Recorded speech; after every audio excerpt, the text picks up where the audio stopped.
చదవాలనుకున్నప్పుడు చదివేయటమే. దానికి మీనమేషాలు లెక్కబెట్టి రేపు చదువుదాం, ఎల్లుండి చదువుదాం అని వాయిదా వేస్తూ కూర్చుంటే పిల్లలు ఏం చదవలేరు. ఏదో చెప్పింది అదో చదువుకుంటూ పోవాల్సిందే. అంతకుమించి వేరే మార్గం లేదు. షార్ట్ కట్స్, లాంగ్ కట్స్ ఏమి ఉండవు. చదవాలంటే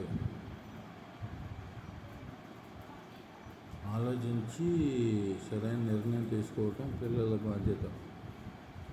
తల్లిదండ్రులు చదివించాలి, పిల్లలు చదవాలనేది కాదు, పిల్లలే చదవాలి. ఈ రోజుల్లో కాంపిటీషన్ ఎలా ఉంది?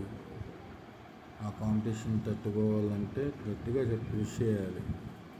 భవిష్యత్తు బాగుండాలంటే చదవాల్సిందే, వేరే మార్గం లేదు.